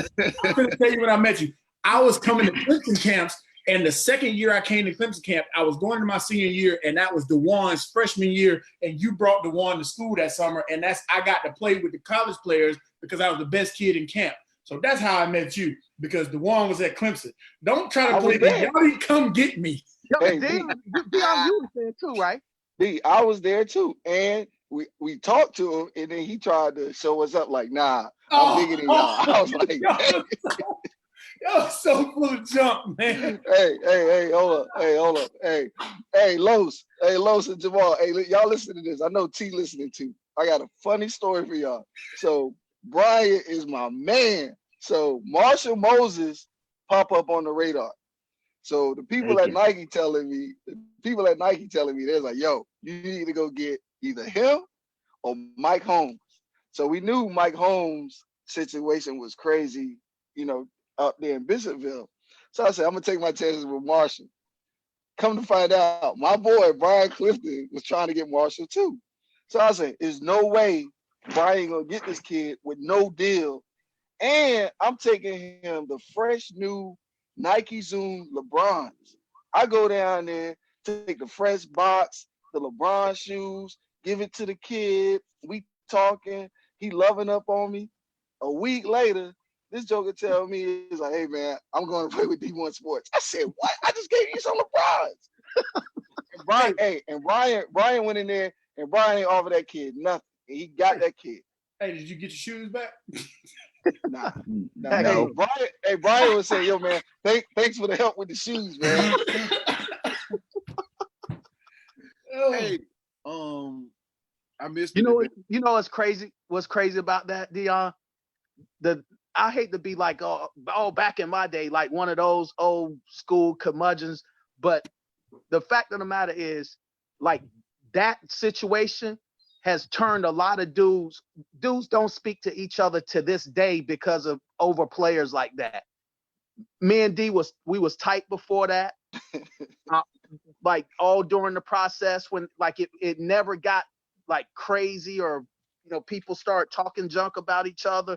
It was like we always supported each other. He was on one side on the Nike side, I was on the Adidas side. We've been best of friends before, during, and after. And these days you got dudes literally who can't get on a phone call like this because they so mad about a player that they recruited 12 years ago. That's crazy. Which that's a good point, because now we should switch it over to them hating on that high school level. That's what we should be talking about. Ain't that right, Los? Because if we gonna tell it, listen, let me go ahead and say something right now. I don't have to recruit no kid. We go on great trips. They get free gear, and college coaches always in the gym. So if you want to know the truth, that's the truth. There you go. Hey, I got a question for you though, D. They want to play with the winners, man. That's it.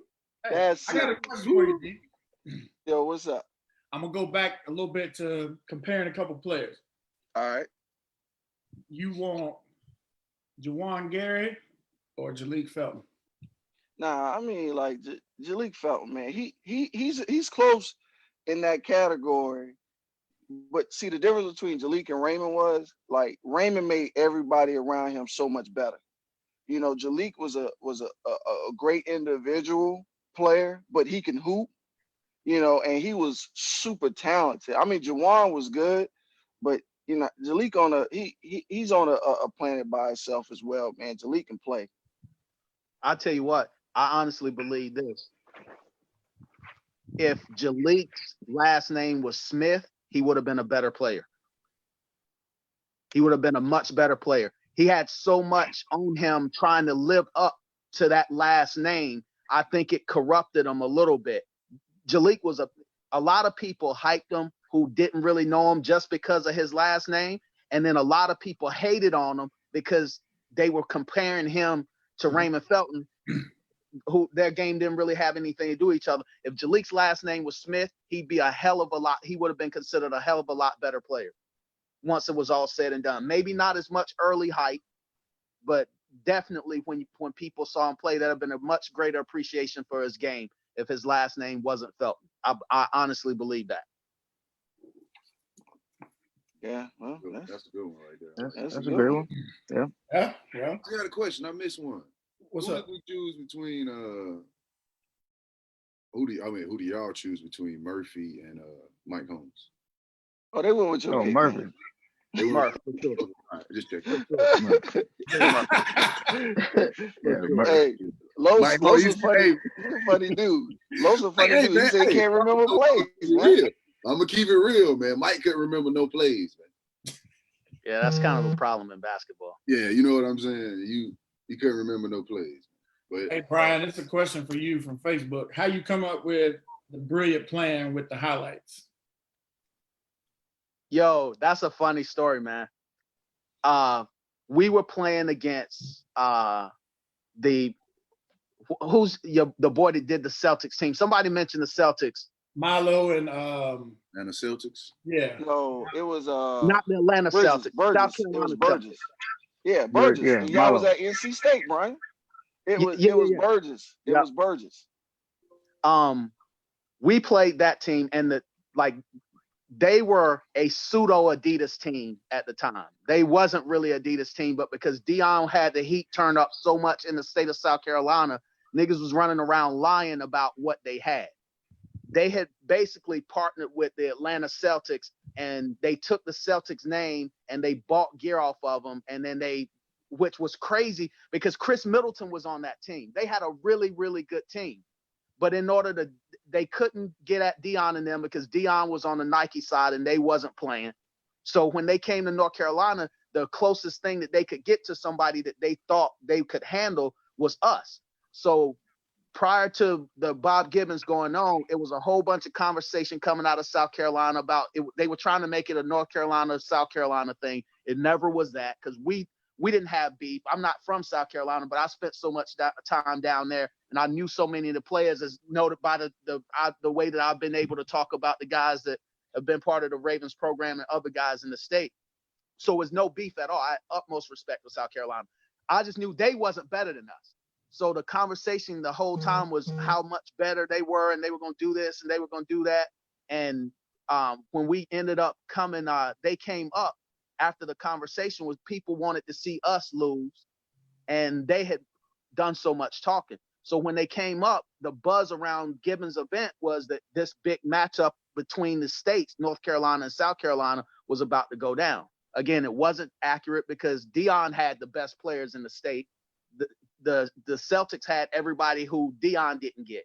And so I never really thought it was that much of a matchup. So these young boys was in school at NC State at the time, Webb Wellman and Devin Ryan. And we played the game and I had no conversation with them. So we got them at the, what's the NC State's old gym, Reynolds Coliseum. We stretched them out. We brought the dude Darius Moore, who played for the Lakers. We had Ryan and John and JT, like Sam. Our team was stacked up one side and down the other. We smacked them. So I get back and I'm waiting for the buzz to come because this is like all the internet stuff wasn't that big then. But there was a video that surfaced with the highlights from that game. And so my brother called me and said, "Hey, did you see the video?" And I said, "No, what video?" He says, "A video online about the tournament this weekend." I said, "What?" He said, "Yeah, it's a video." So he gives me the link. I go and check it out, and I'm like, "Yo, who the fuck did this?" And he didn't know. So he at the time that was his job with our program was he was supposed to have his thumb on all of the stuff like that. So I cuss him out. He says, "Yo, B, calm down. I'm ready to go to Raleigh and beat these dudes up." So when he comes over, he's like, "Yo, calm down." He sits me down and says, "Yo, Brian, this is perfect." And so we end up getting the conversation. He tracks the dudes down. I call the boy Webb and say, "Yo, like, what y'all got going on?" We drive down to Raleigh. We end up going back and forth. They were some young college dudes who had a gang of talent, but they was broke. I said, "All right, you guys are obviously good at what you do. We're in a position that I'm not going to pay you for what you do, but I see some value in it. So what I'll do is everywhere we go, I'll take y'all. I'll pay for the travel. I'll pay for everything. I'm not going to pay you to do it, but I'll put you in a position that as long as you cover us, we're fine. If you stay up all night, if you get up early in the morning, as long as when we play, you're there at the beginning and you stay to the end, we'll take you wherever we go and you can record everybody there." That gave them an opportunity to get a national base instead of just being able to cover North Carolina, which is probably all they could afford to do at the time. But once they did that and John turned up, like it was a perfect marriage it's like a perfect storm of things that came to pass at the same time, and they were as instrumental in us blowing up as we were in them blowing up. But that's how that whole thing started. Hey, what- Jamal. So- Hey, Jamal. Hold up. He forgot to mention that after he beat the Celtics, he called me and he said, "Yo, you know how they got that running that clock thing? Like when you beating the team so bad, they just won't even let you finish the game." He said, "Yo, D." He said, "We were up so big, they just stopped the game in the second half." Hey, They have a good team. Brian, they say you used to pull up with Lamborghinis in the top 3 players. You know, you jump out the car. Hey, I got a picture in front of the Lamborghini, so that might be true. I'm telling you, back in them days, there was no Lamborghini money floating around, buddy, for sure. But it was grind. We had some incredible times, but again, with like the state of South Carolina, I'll say that. And I said it before. I'll say it again. Like I'm always excited when I see guys from that state, because you guys have done a tremendous job in football. So you always hear that, oh, it's a football state, which is cool, because you're great at something doesn't mean that you have to suck at everything else. And so, you know, for dudes like Carlos and the guys that we were talking about before, I think that the young kids need to understand that there's a tremendous legacy that guys have left for them, and for them to, your boy Chris Dorr, Dion, I was talking to him the other day, and he's talking about South Carolina being the hoop state. I was like, okay, we ain't gonna take it that far, but definitely a hat tip to the whole state, and I think the young guys really do, and not just the players, but the coaches, the so-called AAU guys who are trying to, like, they really do need to do more research and pay greater homage to the players that have come before, that basically have paved the way for you know, these young guys to have a legacy, to have a reputation, to be able to go out and chase their dreams. I honestly believe that. Yeah, but see that's the other thing, like, too. And I talk with guys like Robert Wiley and you know, Coop, and even Boo.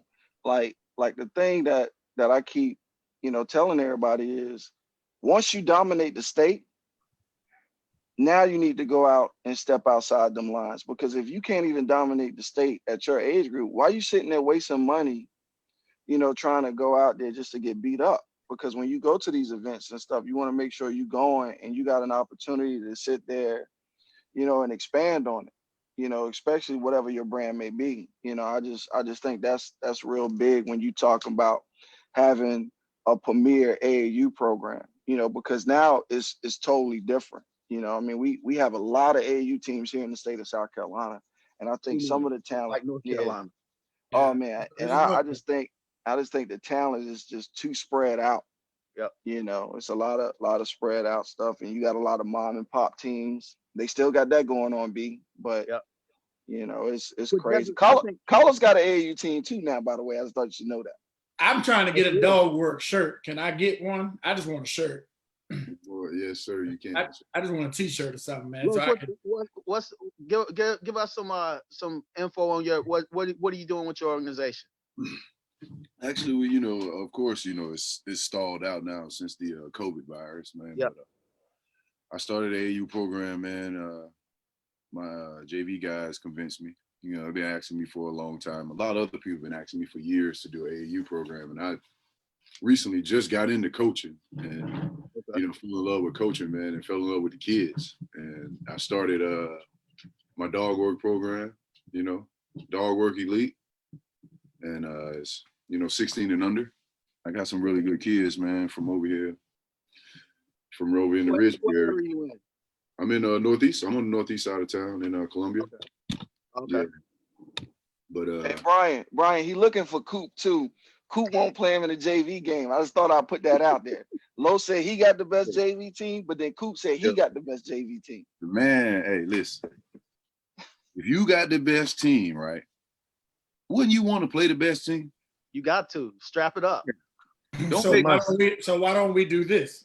when we get back into the season. It's just a thought to throw out there, and I know it's a couple other Columbia people watching. Why don't we put together this big JV tournament for the city and the state, and then get all the best JV teams to come down and play by it? I already tried to do that. I already was in process of doing that, but a lot of JV teams, you can only play a certain amount of games. Yeah, you can do it as a Christmas tournament. Yeah, I know. Yeah, it was like I was organizing a state. Like I asked every coach. I was emailing, texting coaches like, "Yo, I need 16 of the best teams." But don't let that die out. Let's No.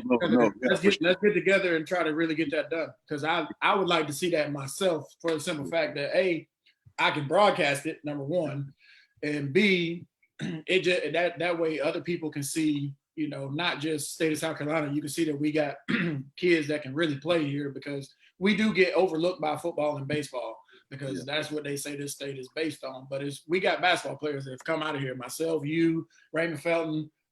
We've talked about a lot of them today. Mike Jones, Rashawn Dickey, Tamir Zimmerman, Zion. We've got players that have been through here in the last 20 years that are arguably just as good as anybody else anywhere else. But don't let that die, because I think that needs to be, if we're gonna have a state playoffs for varsity teams, I think somehow they need to do at least some kind of tournament. It can be invite only, but some kind of teams, where even if it's a tournament in the upstate, and then a Midlands tournament, and then a PD tournament down on the coast, just because of, money, because the good comment came up. It may not be enough money for JV to travel, but if we can get the best Columbia JV teams to play in one central location, maybe get the upstate, because the upstate does it a little bit with their tournament at Upward. They do the Spartanburg County thing, but definitely in the Midlands, because you have a lot of teams down there and you can get to a central location to play. I mean, I'll ask Coop, since he got the best JV team. I see. When that game gets scheduled, I want to be there. Listen, nobody wanted to play me. Nobody. Nobody wanted to play us. I asked every coach. Look, what school you at? Hey, Los, he said, what school you at? I was at Ridgeview High School. Ridgeview, all right. Yeah. Oh, y'all purple. That's the purples.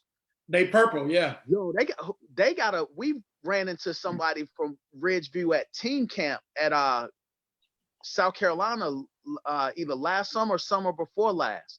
Don't they got a dude out there, a varsity guy that's? They sent a couple kids to Georgetown and one to South Carolina in the last couple of years. So I have a real question. And then, as much as we want to keep this going, we keep it going all day, but we got to do this again, because this, for me, was enlightening. A lot of stuff is fun to watch. But Ridgeview's team, if 4A basketball in South Carolina, it was still just 4A, does Dorman win 4 straight state championships? Who are you talking to me? Everybody. You, Dion, and T, because we all. Well, Brian got some history with Thomas Ryan. So Brian do know Thomas Ryan, that's coaching at Dorman. So Brian can answer this question for you too. Don't let him fool you now. All right, but I'm just curious, because I know the Ridgeview team that won it, not this year, but last 2 years ago. Yeah. Last year they were good, and then the first one, because they got 3, right? The first one, my boys at Wilson, man. That's my high school. We gave that one away. Okay. And that second one, though, with Malcolm, Waylon, Javon Benson, Sincere coming from, where he came from. You had Tyler Rice. You had Juice. You had, what's the guard? Crosby. Mm-hmm. Man, they were loaded. That's probably, that team right there was sick. A lot of those dudes coming back too. Sincere and Tyler Rice, they are. No, Sincere is gone. Sincere is he's done, and it's Tyler Rice. So Javon Benson and Sincere Scott are the seniors that are leaving off of this team. But Tyler Rice is he's a rise. He's gonna be a rising senior. Yeah. So I mean I don't know. I think that me personally, I think Waylon and them that team would have beat Dorman. With Malcolm down there, yeah. I don't know about that one. With Malcolm and Javon Benson? Yeah, I don't know. I don't know about that one. I don't know if they'd beat the Dorman team from this year. No, this year, that Dorman team. Yeah, that team. Your best Wayland against Ridgeview State. team. Your best Ridgeview team versus the best Dorman team, which is this year's team. I don't think they beat them. I don't think Ridgeview beat them. Oh my God, that team, Wayland and them. Oh my God, that right now there. the 2 year now 2 years ago when they had all those That's boys. the team I'm talking about.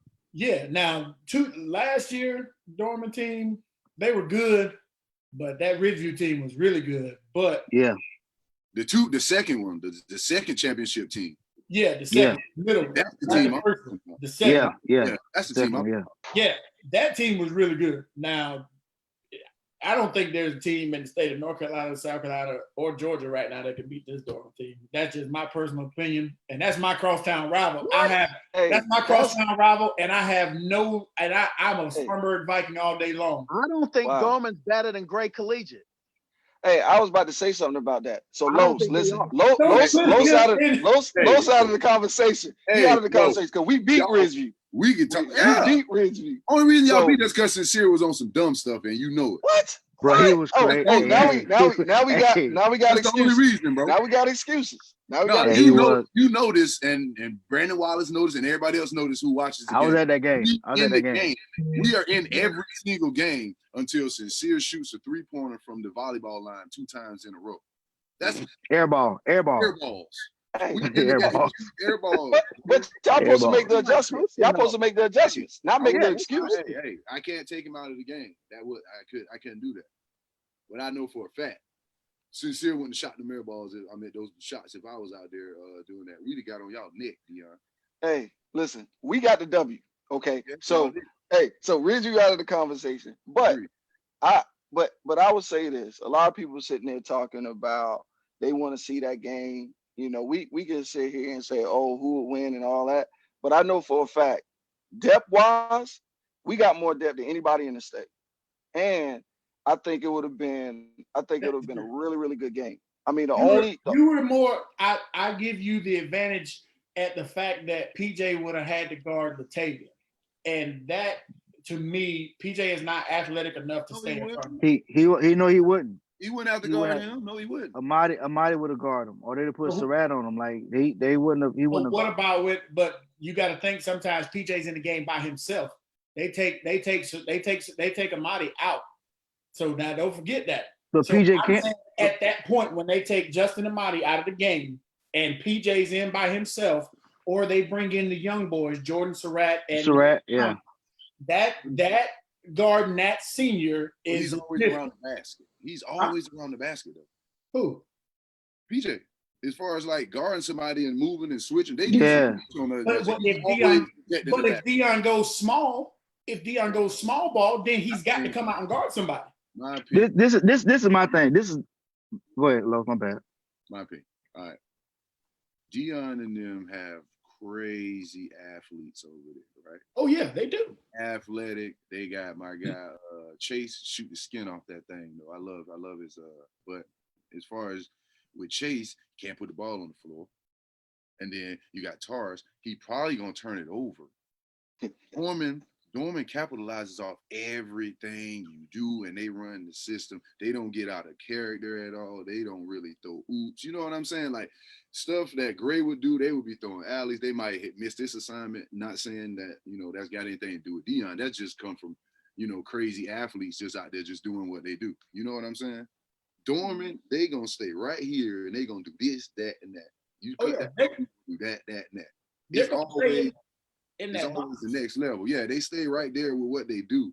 But my bad to cut you off, but what I have seen Dorman do for long stretches at like 7-8 minutes at a time, they're playing great defense, but they aren't scoring. They can't score.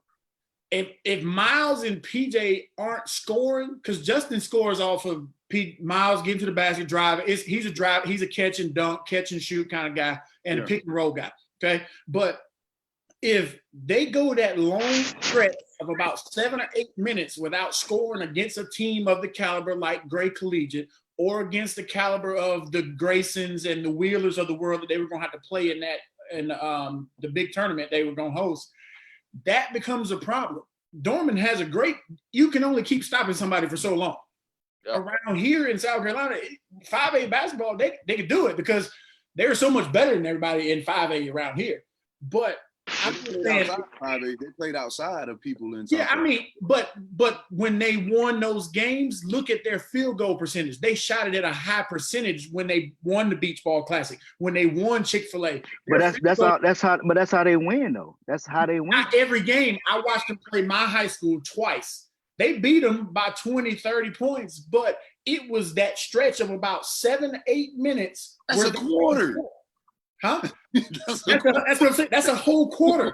Like, however long that is, whether it goes 3, 4 minutes or 5, 6 minutes, 6 to 7 minutes without scoring against a good team That'll that have you can score, that's a long time. You'll be down by 30. Huh? You'll be down by 30. If you Yes. go that long without you can't scoring go that against long this without. team, I've seen them play a couple times. I haven't seen that happen, where they have stretches where they don't score for 67 minutes. But when it comes to the situation with Dion and Dorman, I think it comes down to guard play. I think the guard play of Dorman is going to overcome Gray personally. Yeah. We I struggle. think that's gonna be the determining factor when it comes to Miles is situation. an X factor. That it's a Mal, simple. Miles is I'm not big. even talking about Mal. I'm talking about the Brazil. Yeah, It's Brazil. nobody on that I would team. take, but don't even have to say Jalen. The white kid, Jack Remnant, Zach, yeah, 4 or 5 offensive rebounds a game.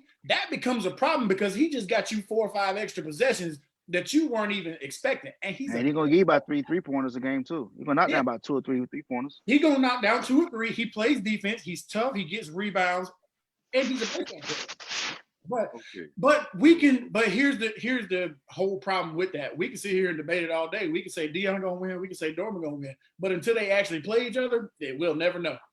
Yeah, we beat Carlos. I just thought y'all should know that. and it wasn't no luck and all that other stuff. Nah, I don't play that way. No excuses. They beat us. They beat us. You know what I'm saying? Respect, Carlos. Hey, respect. You know what I mean? My thing is, if I'd have gave the ball to Vince until he wasn't even hungry no more, because there wasn't nobody who could stop him down there, man. Nah, nobody. We get beside it. You know, he got beside himself a couple of times and shot some bad shots, man, and it just took us all the way out of the game. But see, Los, the thing that I love about like our program and Stoneman program and over there, and even with Thomas Ryan and them, and you know, like we all play anybody. It don't matter. Yeah. You know what I'm saying? It don't matter. And see that's the thing. Like we're not running from each other. It's just we know that we're gonna see each other at some event, somewhere to play to help somebody else make money. Yeah. You know, my thing was, if that's the case, why not just do a home and home, and then you can eliminate that? Because if we sitting there and we playing each other already, you can't sit there and match us up like that. Yeah. Because we not getting that money anyway. You know, that was my whole thing with it. It's like everybody want to see us play Keenan. Everybody want to see us play Dorman. They want to see us play Reggie. But we can do that stuff and pump it on our end to help us put money into our programs. So I got a question. If we had it right now, and this would be probably one of the last ones. If we could have a tournament right now with teams in the state. Sorry. You give me Dorman, Gray, Legacy, Ridgeview. What other 4 teams you add to that tournament? You gotta put Keenan in there too, because I mean, Zach, Keenan, that's 5. I'll give you Keenan. You could take Legacy out because they're not going to be like until they. It's a tournament. We're not saying. I know that they can't play anybody 1-1, but what I'm saying is until all the rest of these schools are governed by someone other than the coach and the athletic director. Legacy's not going to be considered a legitimate school. They're not going to have any opportunity, nor do they really deserve one, to be in a conversation with schools because when you have oversight, that shit matter. When you can't just go and get whoever you want, no questions asked. If any of these dudes, Dion, Los, even Dorman, if they could go and pull any kid from anywhere in the country and throw them in school and put them on their roster, as good as they are, how much better would they be? They're already as good, if not better, than anybody around. How much better would any of those teams be if you took those restrictions off of them? And I don't have any sympathy for Legacy because that's an easy fix. They could get in the they could become a part of somebody's association so that they have oversight. And for you to say that, you know, you're going by the rules, that's cool. Everybody says that. Even people that are cheating say they're going by the rules. So I think you gotta wrestle that down. And right prior to me leaving Word of God, that had a little bit to do with our situation over there.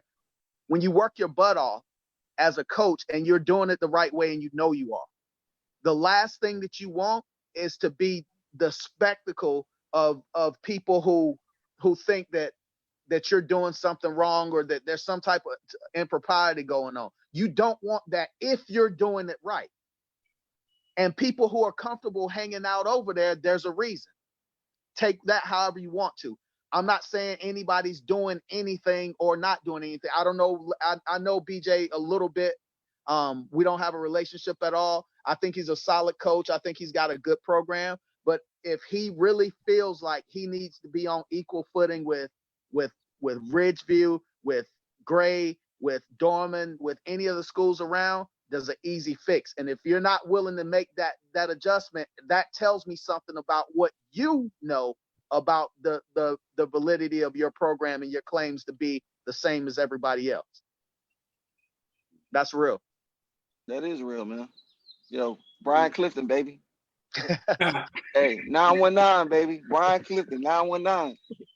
Fellas, I appreciate all of this, man. This is great conversation. Let's not be too shabby to do it again sooner For than sure. later. I'm always down to jump on and do this. And we got some good likes and good comments, so I'm always down to do this. If I ain't your friend on Facebook, add me. Los, I still want my shirt. It's Coach J Brown on Facebook, so just add me. This is going on my YouTube channel, so this will be seen hopefully by everybody around the world. They just need to do it, but let's do this again in a couple days and just talk some basketball. It doesn't matter what we talk, just come up with a topic and let's roll with it. All right, fellas. Go. Hey, good seeing you, Los, man. Congratulations on your program down there, man. Let me know if I can help you in any way up this way.